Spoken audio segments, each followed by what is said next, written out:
Orbiter X.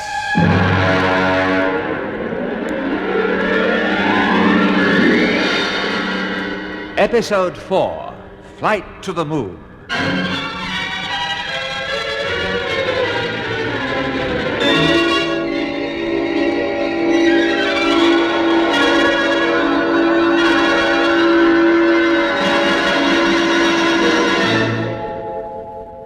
The object of the Commomwealth Space Project is to assemble the manned space station known as Orbiter X 1,000 miles above the surface of the Earth.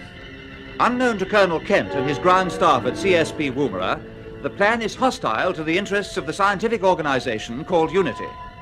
Led by Dr. Max Kramer, Unity is already well advanced in space travel, and now it aims at establishing a world government by force.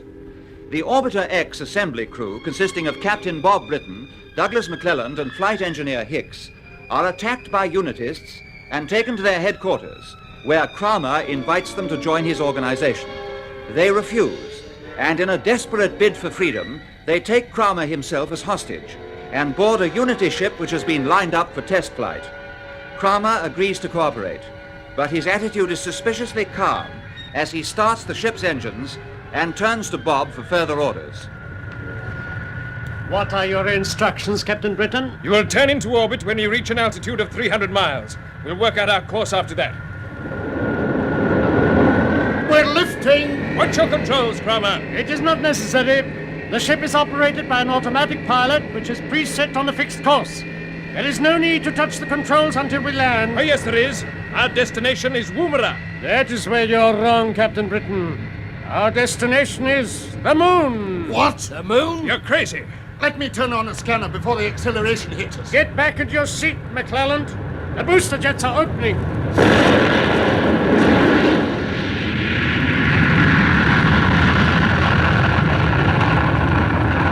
Oh, that was quite a punch. It certainly was. You can turn on the scanner now, Mac. Okay. Look. That's the Earth underneath us. Yes, and where do we take off from? Judging by our course now, could have been from somewhere in South America. Am I right, Kramer? I have nothing to say. Then take over the controls and prepare to turn into orbit. Must I repeat myself? The controls are locked in an automatic pilot. Then unlock them and look sharp about it. Listen to me. This ship has been built for a specific job. It is designed to operate between my Earth headquarters and the Unity base on the moon. We're back to that nonsense, are we? Let him go on. Thank you. No provision has been made to operate the ship manually during its journey because we are satisfied that the automatic pilot is virtually foolproof. And what are these controls in front of us? Auxiliary retrojets. They can only be operated on the point of landing, and they are simply used for selecting the appropriate landing platform at the receiving end. And the receiving end in this case is supposed to be the moon, is it? Yes. I gather you find it difficult to absorb the fact, but it's perfectly true. My pioneers landed on the moon in the days when your Orbiter X project was still on the drawing board. Well, how could they get there without stopping at a space station for refueling? We evolved a new fuel based on the formula which the Russians used as long ago as 1959, when they launched their first successful moon probes. Even at that time, Professor Vladimir Dobronravov revealed to the world that their first projectile was large enough to contain a cabin for 2 or 3 people. In view of the general advance since then, I fail to understand your apparent wonder at our Unity achievements. Tell us about this moon base of yours. Well, as you would expect, it consists of a series of pressurized caves in the wall of a crater. Yes? We started with one cave, we sealed the walls with plastic, provided double doors and the lock at the entrance, and pumped in air. I see. From that small beginning, we now have workshops, living accommodation, an observatory and control room, even an agricultural center.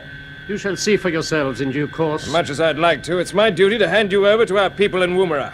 Mac, you must check over the controls for ourselves. Yes, I think we'd better. Hicky, just sort out the radio equipment.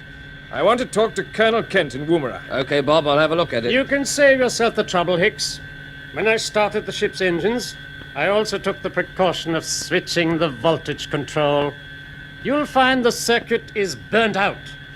So, my dear Britton, your friend Colonel Kent will not be hearing from you.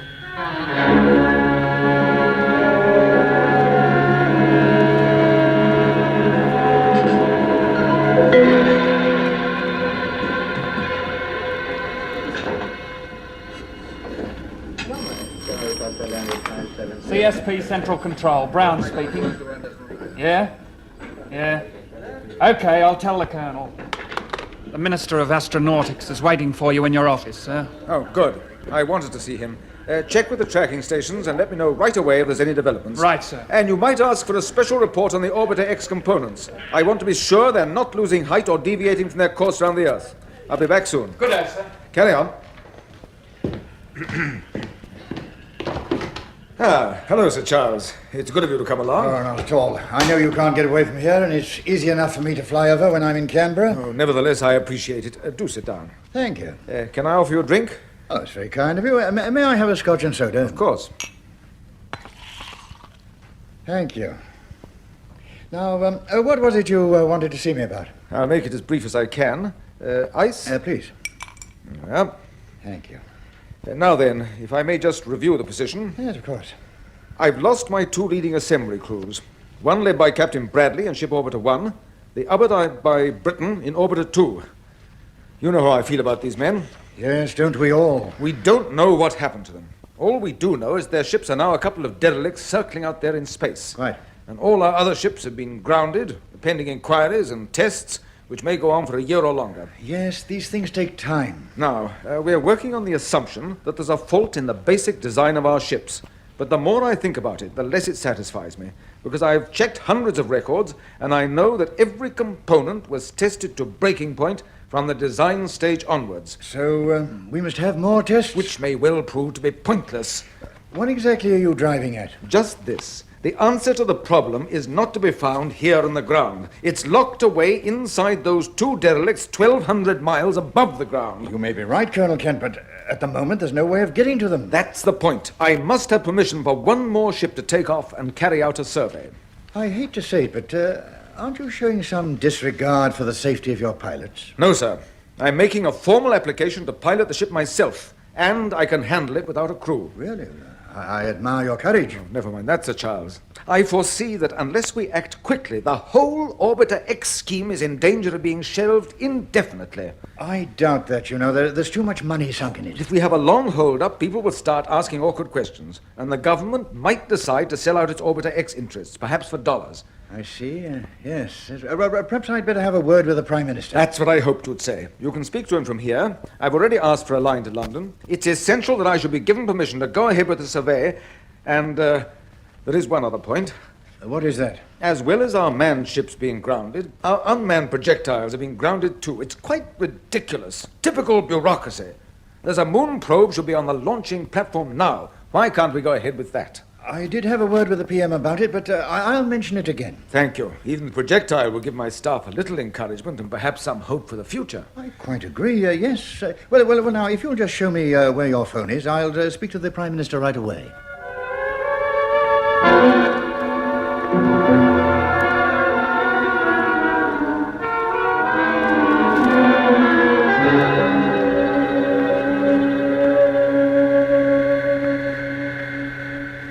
So much for the engine room, Bob. Yes. As far as I can see, Kramer was telling the truth about the controls. The only way we could change the ship's course would be by using a socking great shifting spanner on those compression valves. And where would that get us? Well, by opening the starboard jets, we might be able to turn back towards the Earth. The chances are we'd either burn up in the atmosphere or shoot past without even getting into orbit. I suppose you're right. I know I am.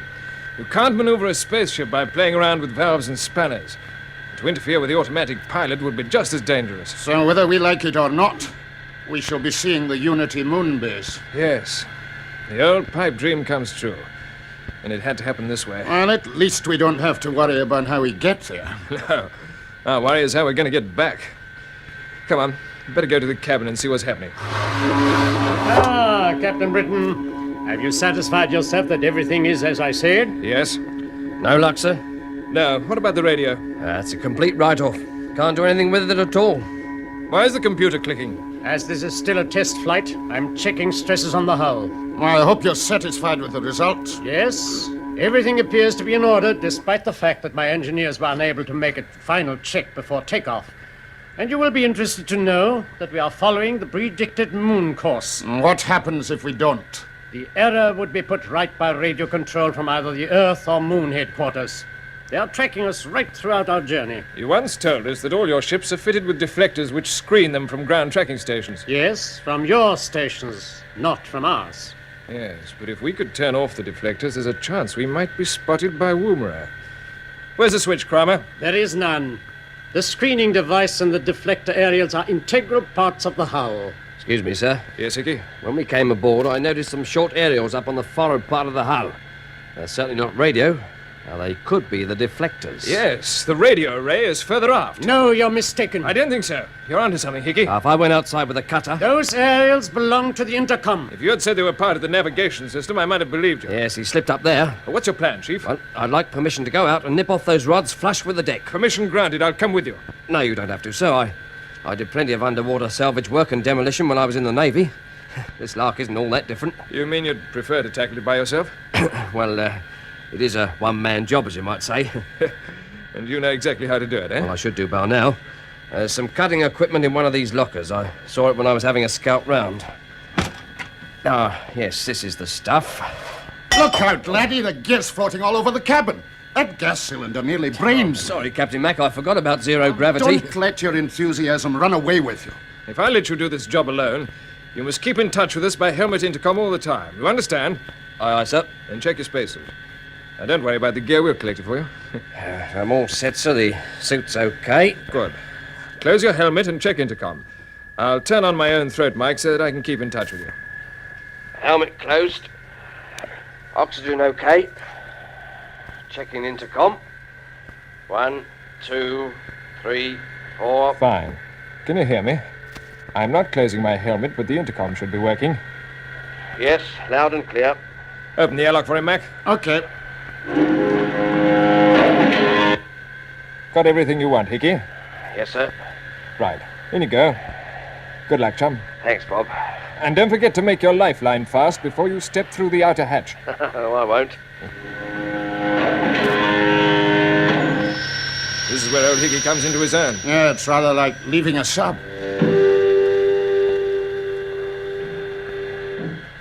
Hello, control cabin. I've opened the outer hatch. I'm stepping out. Is your lifeline fixed? Yes. I'm moving onto the deck. You know your magnetic boots won't react to all the plates. Oh, I know, sir.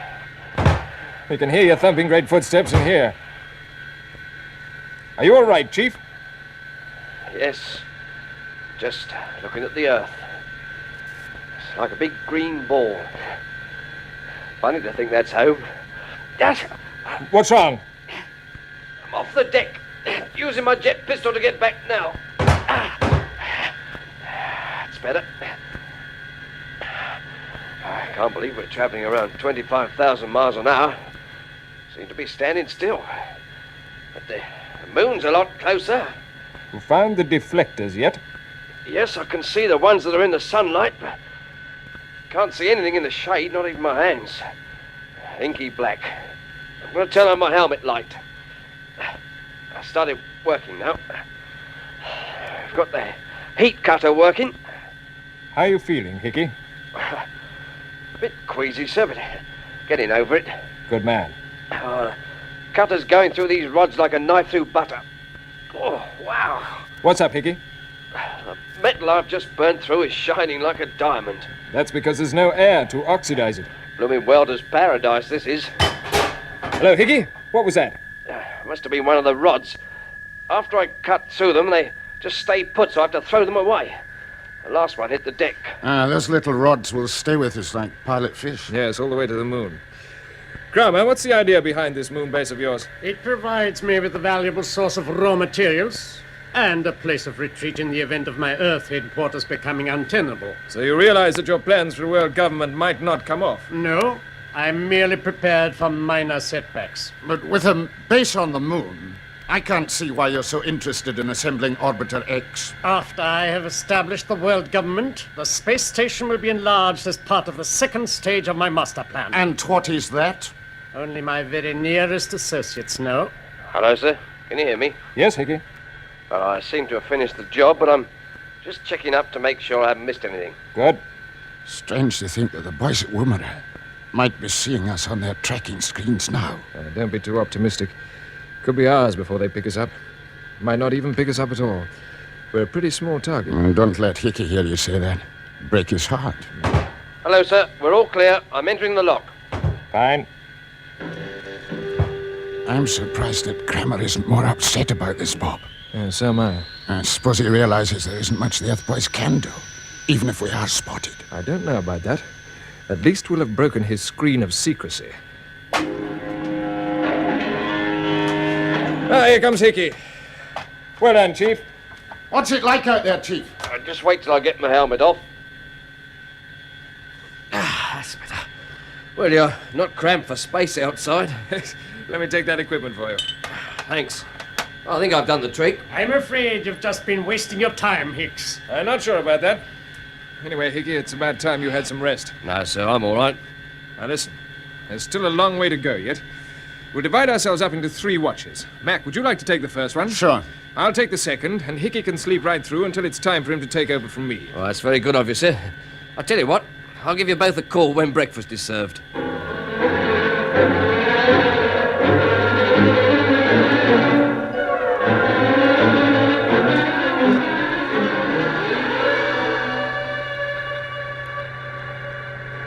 Mac. Captain Mac. Got some nice hot coffee for you. What's that? Coffee. Oh, it's you, Hicky. How are we doing? We're getting pretty close to our target now. We are we? Now, hold on to this squeeze bottle and don't scald yourself. Okay.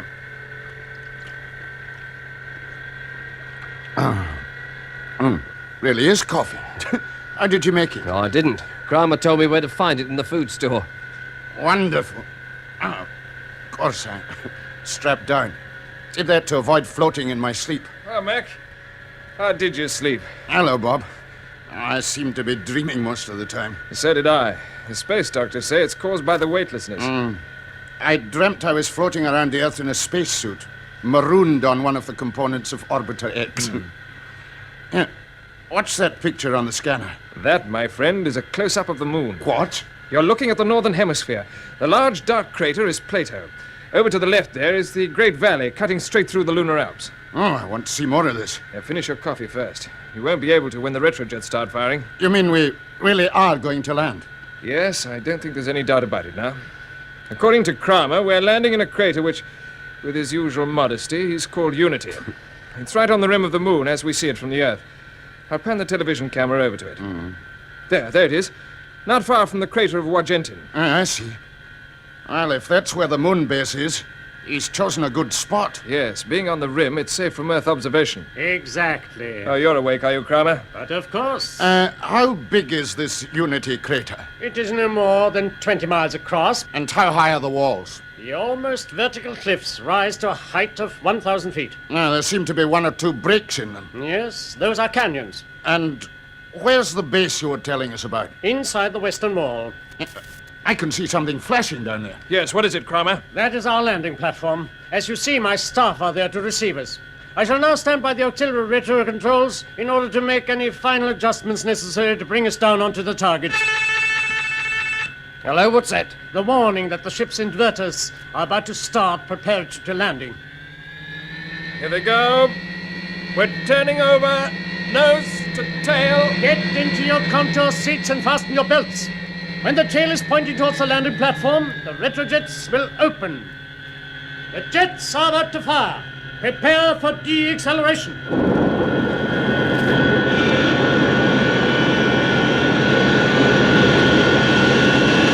We're not braking as hard as I expected, Mac. No. I suppose Kramer knows his stuff. But if I was at the controls, I'd open the auxiliaries pretty quickly. He's doing it now.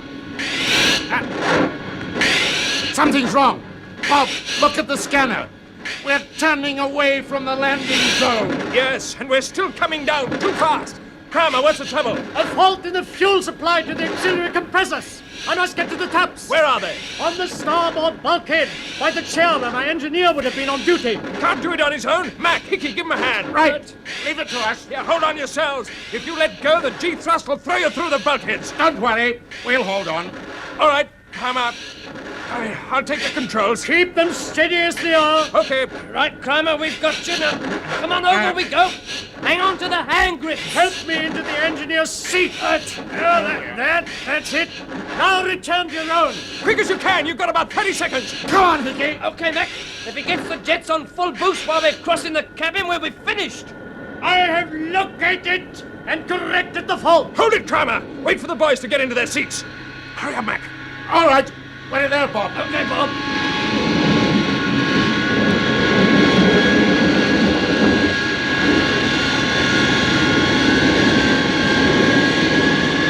Guns coming up. There are too many rocks. I'm aiming towards a small crater.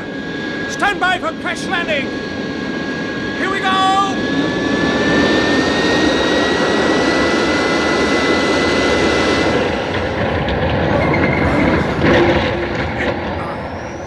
Bob, you hurt? No, nothing serious. What about the rest of you? I'm all right. And me, sir. Just fastened my belt in time. Good. And Kramer? Oh, thank you for your interest, Britton. I'm quite safe. We are losing pressure through the engine room. I must toast the bulkhead.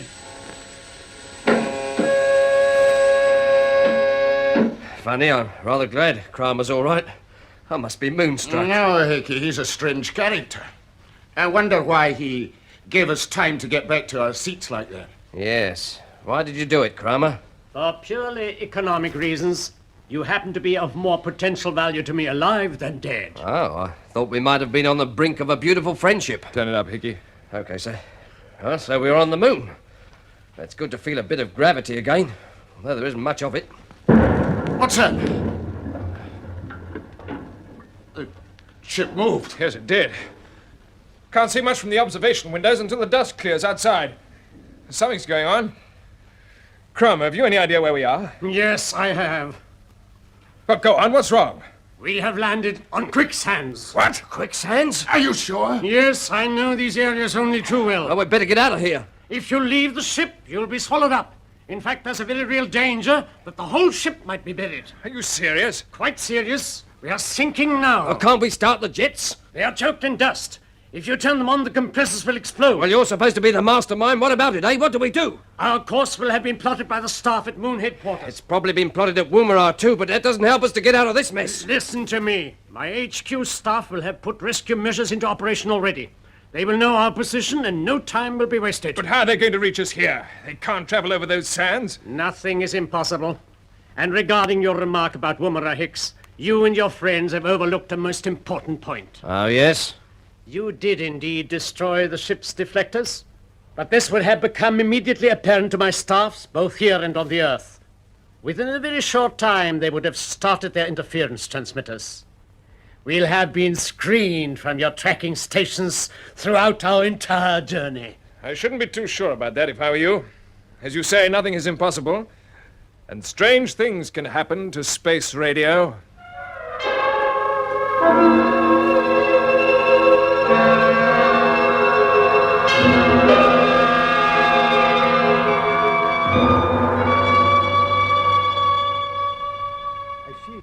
Very well, Prime Minister. I quite understand.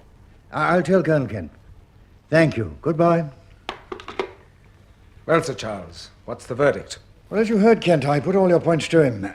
Your offer to take up a ship single-handed is regarded as a very gallant gesture. He asked me to tell you that. Thank you very much. But has he given permission for me to go ahead and do it?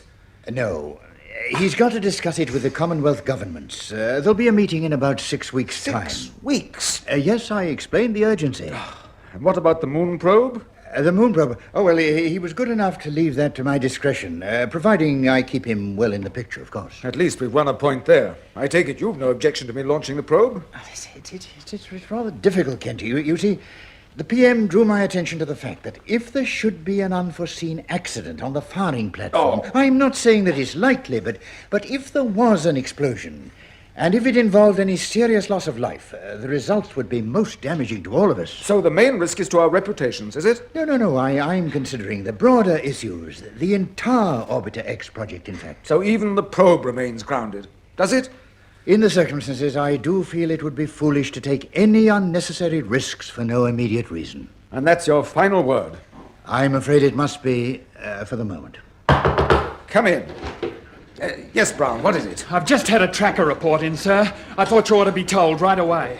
Well, what is it? An unidentified flying object has been seen approaching the moon at 1835. What? There was a good deal of interference, but the report has been confirmed by no fewer than 10 tracking stations. Couldn't this object have been a meteorite? Not a chance of that, sir.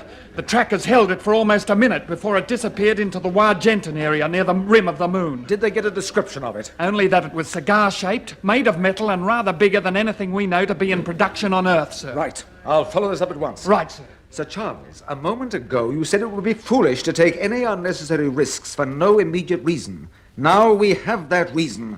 So, can I have permission to launch the probe?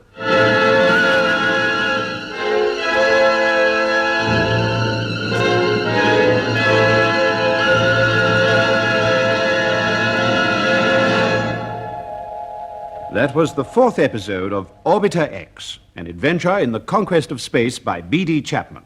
It was produced for the BBC by Charles Maxwell.